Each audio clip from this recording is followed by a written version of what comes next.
Hello students, Srishti Hindi Pathmala standard 8 lesson number 6 साइन। यह सच कहा गया है, आप्तकाल परिकुचारी, धीरज धर्ममित्र अरुणारी। आजकल स्वार्थ बढ़ता जा रहा है। त्याग के आनंद को उपकार से मिलने वाले संतोष का लोगों को पता ही नहीं है।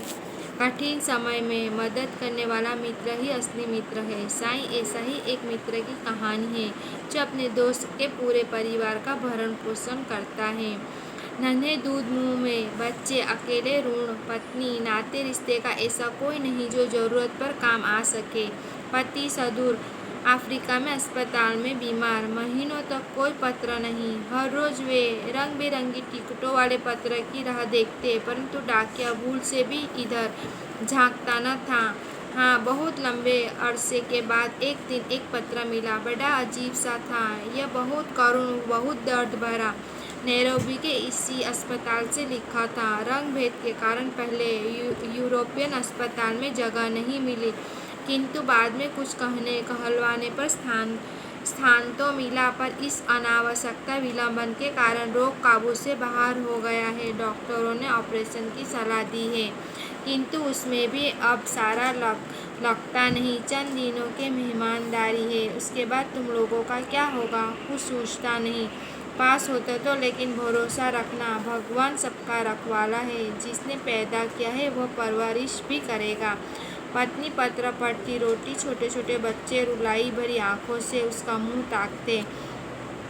फिर चिट्ठी पर चिट्ठियाँ डाली उन्होंने। फिर तार तब कहीं केन्या की मोहर लगाई। एक विदेशी लिफाफा मिला, लिखा था, परमात्मा का ही यह चमत्कार है कि हालत सुधर रही है, एक नया जन्म मिला है। थोड़े दिन बाद फिर पत्र आया, पहले की ही तरह किसी से बोलकर लिखवाया हुआ है। हालत पहले से अच्छी है, चिंता की अब कोई बात नहीं है।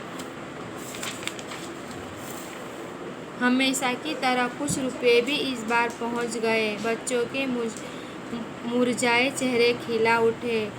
अरुणा पत्नी का स्वास्थ्य तनिक सुधार की और बढ़ा। चिट्ठियां नियमित रूप से आती रही, रुपये भी पहुंचते रहे। उसने लिखा था, हाथ के ऑपरेशन के बाद अब वह पत्र नहीं लिख पाता, इसलिए किसी से लिखवा लेता हूँ। उधर एक नया टाइपराइटर खरीद लिया है। उसने अपने कारोबार का भी कुछ विस्तार कर लिया है। धीरे धीरे कुछ नई जमीन खरीदने का भी इरादा है। शहर के पास एक फार्म हाउस की योजना है। घर के बारे में, पत्नी के बारे में, बच्चों की पढ़ाई के बारे में कितने ही प्रश्न थे। बड़ी उत्साहजनक बातें थी। विस्तार से इतना अच्छा पत्र पहले कभी न आया था। सबको स्वाभाविक रूप से प्रसन्नता हुई। डूबती नाव फिर पार लग रही थी। धीरे धीरे लगभग 3 बरस बीत गए।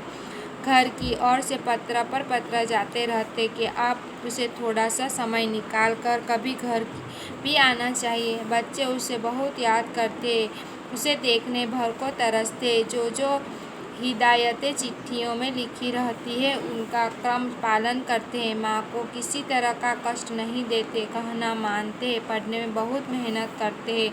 अज्जू कहता है बड़ा होकर वो भी पापा की तरह अफ्रीका जाएगा, इंजीनियर बनेगा, पापा के साथ खूब काम करेगा। अब वो पूरे 12 साल का हो गया है, 6ठी कक्षा में सबसे अव्वल आया है।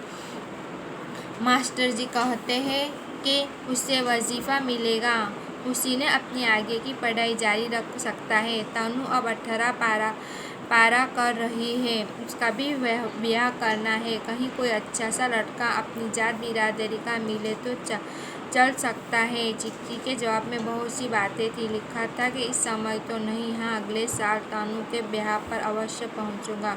योग्य वर तो यहाँ भी मिल सकते, पर विदेश में, अफ्रीका जैसे देश में लड़के की कोई बहाने के पक्ष में वो नहीं है। दहेज की चिंता न करना, वहीं वर की खोज करना।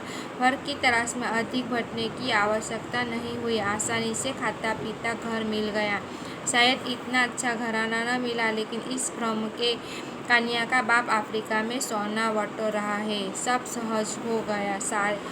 शादी की तिथि निश्चित हो गई। नैरोबी से पत्र आया कि वह समय पर पहुंच रहा है। गहने कपड़े सब बनवाकर वह साथ लाएगा, लेकिन शादी के समय पर वह चाहकर भी पहुंच नहीं पाया।